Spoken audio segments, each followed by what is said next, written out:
Hello दोस्तों, कैसे हैं आप लोग। मैं उम्मीद करती हूँ कि आप सभी अच्छे ही होंगे। दोस्तों, आज हम इस वीडियो में 5 छोटी छोटी कहानियाँ सुनेंगे जो बहुत ही अद्भुत, मजेदार, रोचक और ज्ञानवर्धक है। तो चलो दोस्तों, पहली कहानी राह दिखाना सुनते हैं। एक बार की बात है, एक बहुत ही पुण्यशाली व्यक्ति अपने परिवार सहित तीर्थ यात्रा के लिए निकला। कई कोस दूर जाने के बाद पूरे परिवार को प्यास लगने लगी। ज्येष्ठ का महीना था, आसपास कहीं पानी नहीं दिखाई पड़ रहा था। उसके बच्चे प्यास से व्याकुल होने लगे। समझ नहीं आ रहा था कि वो क्या करे। अपने साथ लेकर चलने वाला पानी भी समाप्त हो चुका था। एक समय ऐसा आया कि उसे भगवान से प्रार्थना करनी पड़ी कि हे प्रभु, अब आप ही कुछ करो मालिक। इतने में उसे कुछ दूर पर एक साधु तप करता हुआ नजर आए। व्यक्ति ने उस साधु से जाकर अपनी समस्या बताई। साधु बोले कि यहाँ से एक कोस दूर दक्षिण की दिशा में एक छोटी दरिया बहती है, जाओ जाकर वहाँ से पानी की प्यास बुझा लो। साधु की बात सुनकर उसे बड़ी प्रसन्नता हुई और उसने साधु को धन्यवाद बोला। पत्नी एवं बच्चों की स्थिति नाजुक होने के कारण वहीं रुकने के लिए बोला और खुद पानी लेने चला गया। जब वो दरिया से पानी लेकर लौट रहा था तो उसे रास्ते में 5 व्यक्ति मिले जो अत्यंत प्यासे थे। पुण्य आत्मा को उन 5 व्यक्तियों की प्यास देखी नहीं गई और अपना सारा पानी उन प्यासों को पिला दिया। जब वो दोबारा पानी लेकर आ रहा था तो 5 अन्य व्यक्ति मिले जो उसी तरह प्यासे थे। पुण्य आत्मा ने फिर अपना सारा पानी उनको पिला दिया। यही घटना बार बार हो रही थी और काफी समय बीत जाने के बाद जब वो नहीं आया तो साधु उसकी तरफ चल पड़ा। बार बार उसके इस पुण्य कार्य को देखकर साधु बोला, हे पुण्य आत्मा, तुम बार बार अपनी बाल्टी भरकर दरिया से लाते हो और किसी प्यासे के लिए खाली कर देते हो। इससे तुम्हें क्या लाभ मिला। पुण्य आत्मा ने बोला, मुझे क्या मिला या क्या नहीं मिला इसके बारे में मैंने कभी नहीं सोचा, पर मैंने अपना स्वार्थ छोड़कर अपना धर्म निभाया। साधु बोले, ऐसे धर्म निभाने से क्या फायदा जब तुम्हारे अपने बच्चे और परिवार ही जीवित ना बचे। तुम अपना धर्म ऐसे भी निभा सकते थे जैसे मैंने निभाया। पुण्य आत्मा ने पूछा, कैसे महाराज। साधु बोले, मैंने तुम्हें दरिया से पानी लाकर देने के बजाय दरिया का रास्ता ही बता दिया। तुम्हें भी उन सभी प्यासों को दरिया का रास्ता बता देना चाहिए था, ताकि तुम्हारी भी प्यास मिट जाए और अन्य प्यासे लोगों की भी। फिर किसी को अपनी बाल्टी खाली करने की जरूरत ही नहीं। इतना कहकर साधु अंतर्ध्यान हो गए। पुण्य आत्मा को सब कुछ समझ आ गया कि अपना पुण्य खाली कर दूसरों को देने के बजाय दूसरों को भी पुण्य अर्जित करने का रास्ता या विधि बताएं। दोस्तों, हमें इस प्रसंग से ये सीख मिलती है कि अगर किसी के बारे में अच्छा सोचना है तो उसे परमात्मा से जोड़ दो ताकि उसे हमेशा के लिए लाभ मिले। कहानी नंबर 2, अनमोल। एक बार एक व्यक्ति अकेला उदास बैठा कुछ सोच रहा था कि उसके पास भगवान आए। भगवान को अपने समक्ष देख उस व्यक्ति ने पूछा, मुझे जिंदगी में बहुत असफलताएं मिली, अब मैं निराश हो चुका हूँ। हे भगवान, मुझे बताओ कि मेरे इस जीवन की क्या कीमत है। भगवान ने उस व्यक्ति को एक लाल रंग का चमकदार पत्थर दिया और कहा, जाओ इस पत्थर की कीमत का पता लगा लो, तुम्हें अपनी जिंदगी की कीमत का भी पता चल जाएगा। लेकिन ध्यान रहे कि इस पत्थर को बेचना नहीं है। वो व्यक्ति उस लाल चमकदार पत्थर को लेकर सबसे पहले एक फल वाले के पास गया और कहा, भाई ये पत्थर कितने का खरीदोगे। फल वाले ने पत्थर को ध्यान से देखा और कहा, मुझसे 10 संतरे ले जाओ और ये पत्थर मुझे दे दो। उस व्यक्ति ने कहा कि नहीं, मैं ये पत्थर बेच नहीं सकता। फिर वो आदमी एक सब्जी वाले के पास गया और उसे कहा, भाई ये लाल पत्थर कितने का खरीदोगे। सब्जी वाले ने कहा कि मुझसे एक बोरी आलू की ले जाओ और ये पत्थर मुझे बेच दो। लेकिन भगवान के कहे अनुसार उस व्यक्ति ने कहा कि नहीं, मैं ये बेच नहीं सकता। फिर वो व्यक्ति उस पत्थर को लेकर एक सुनार की दुकान में गया जहाँ कई तरह तरह के आभूषण पड़े हुए थे। उस व्यक्ति ने सुनार को वो पत्थर दिखाया और उस सुनार ने बड़े गौर से उस पत्थर को देखा और फिर कहा, मैं तुम्हें 1 करोड़ रुपए दूंगा, ये पत्थर मुझे बेच दो।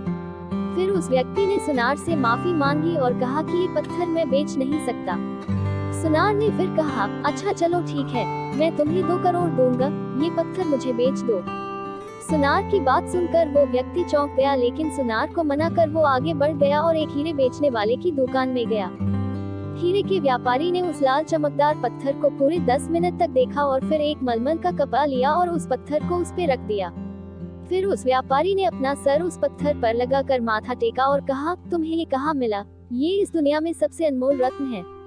अगर इस दुनिया की पूरी दौलत भी लगा दी जाए तो इस पत्थर को नहीं खरीद सकता। ये सुन वो व्यक्ति बहुत हैरान हुआ और सीधा भगवान के पास गया और उन्हें आप बीती बताई और फिर उसने भगवान से पूछा, हे भगवान, अब मुझे बताइए कि मेरे इस जीवन की क्या कीमत है। भगवान ने कहा, फल वाले ने, सब्जी वाले ने, सुनार ने और हीरे के व्यापारी ने तुम्हें जीवन की कीमत बता दी थी। हे मनुष्य, किसी के लिए तुम एक पत्थर के टुकड़े सामान हो और किसी के लिए बहुमूल्य रत्न समान। हर किसी ने अपनी जानकारी के अनुसार तुम्हें उस पत्थर की कीमत बताई, लेकिन उस हीरे के व्यापारी ने इस पत्थर को पहचान लिया। ठीक उसी तरह कुछ लोग तुम्हारी कीमत नहीं पहचानते, इसलिए जिंदगी में कभी निराश मत हो।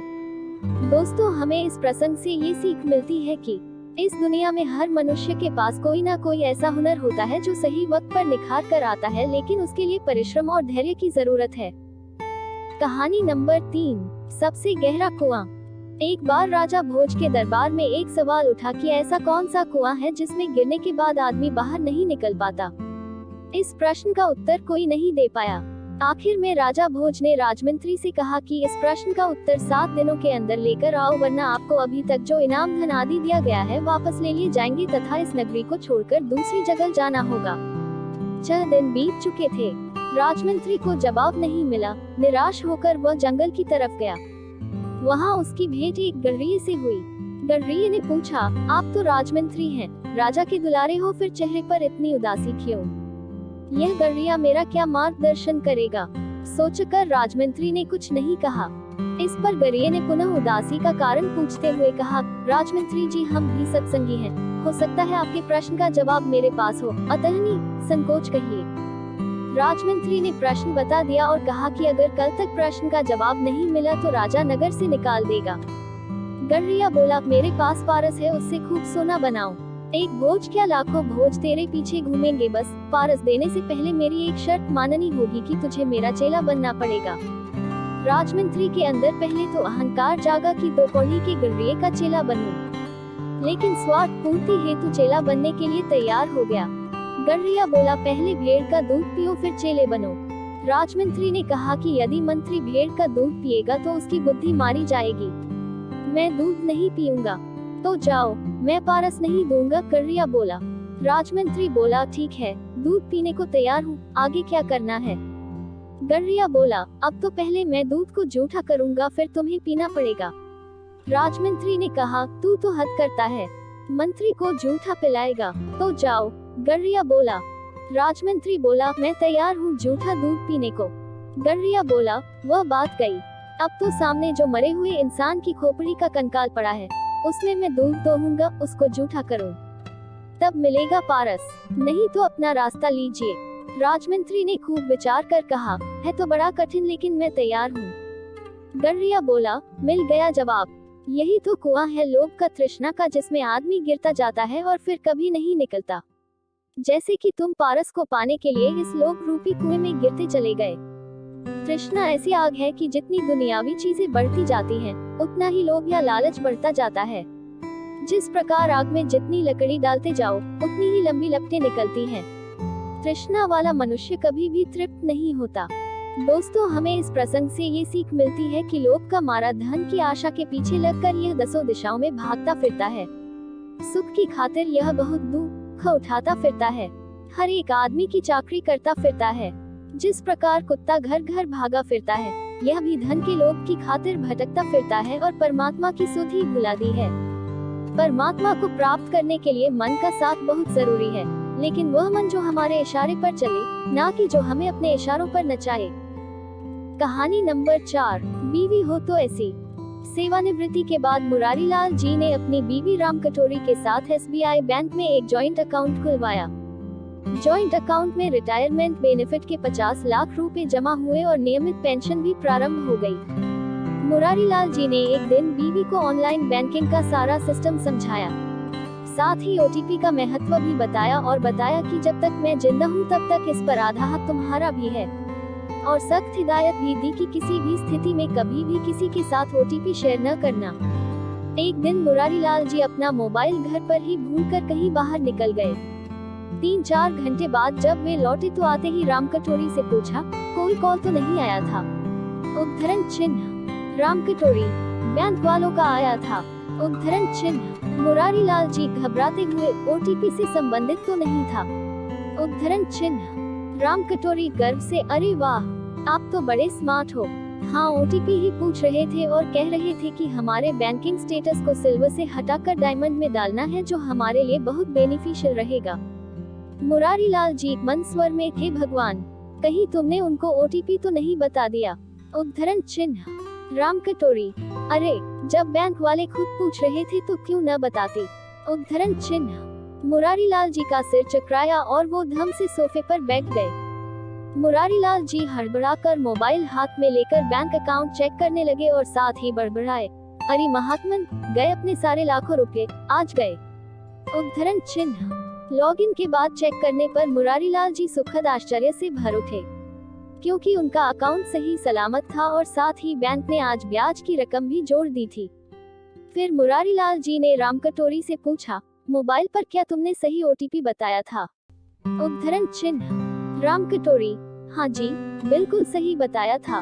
बैंक वाले बार बार मुझसे कह रहे थे कि फिर से चेक करके सही ओटीपी बताओ, लेकिन मैंने कहा कि चेक करके ही बताया है। फिर पता नहीं क्या हुआ, फोन पर बोलने वाला मुझ पर चिल्लाने लगा और गालियां बकने लगा, तो मैंने भी गुस्से में आकर फोन काट दिया। मुरारी लाल जी, क्या थी ओटीपी। उद्धरण चिन्ह। राम कटोरी, ओटीपी तो 6408 आया था, लेकिन अपना जॉइंट अकाउंट है न, तो मैंने अपना आधा ओटीपी 3204 ही उन्हें बताया। मुरारी लाल जी ने अपनी बीवी का माथा चूम लिया और उसकी पीठ थपथपाते हुए बोले कि बीवी हो तो ऐसी, वाकई में तुम मेरी अर्धांगिनी हो। कहानी नंबर 5, निष्कोच हकदा। एक राजा था और उसका एक बड़ा प्यारा नौकर था। नौकर से उसे बहुत प्रेम था और उस नौकर के भक्ति भाव से, उसके अनन्य समर्पण से कि राजा उसे अपने ही कमरे में सुलाता था। उस पर ही एक भरोसा था उसको। दोनों एक दिन शिकार करके लौटते थे, राह भटक गए, भूख लगी। एक वृक्ष के नीचे दोनों खड़े थे। एक फल लगा था अपरिचित, अनजान। राजा ने तोड़ा, जैसी उसकी आदत थी, चाकू निकालकर उसने एक टुकड़ा काटकर अपने नौकर को दिया, जो वह हमेशा देता था। पहले उसे देता था, फिर खुद खाता था। नौकर ने खाया, बड़े अहोभाव से कहा कि एक कली और दे दी। उसने फिर कहा, एक कली और, तो 3 हिस्से वह ले चुका, एक हिस्सा ही बचा। राजा ने कहा, अब एक मेरे लिए छोड़, पर उसने कहा कि नहीं मालिक, यह फल तो पूरा ही मैं खाऊंगा। राजा को भी जिज्ञासा बढ़ी कि इतना मधुर फल है, ऐसा इसने कभी आग्रह नहीं किया, तो छीना झपटी होने लगी, लेकिन नौकर ने छीन ही लिया उसके हाथ से।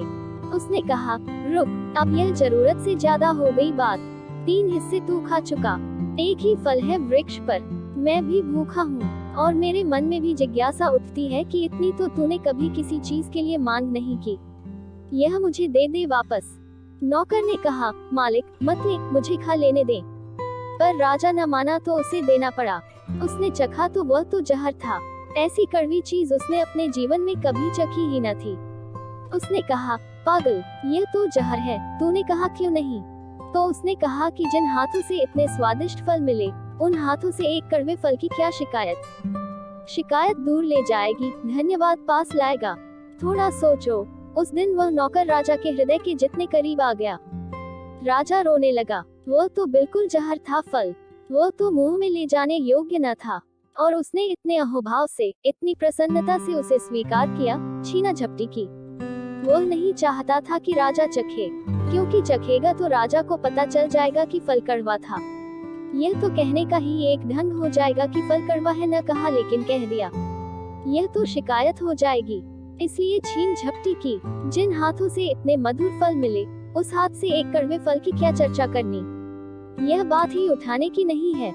दोस्तों, अगर आपको यह कहानियाँ अच्छी लगी है तो प्लीज वीडियो को लाइक, शेयर और कमेंट जरूर करें। ऐसी और भी मजेदार प्रेरक कहानियाँ सुनने, और पहली बार वीडियो पर नए आए हों तो चैनल को सब्सक्राइब जरूर कर लें। चलिए दोस्तों, मिलते हैं एक नई ऊर्जावान कहानी के साथ। यहाँ तक वीडियो में बने रहने के लिए सभी का धन्यवाद।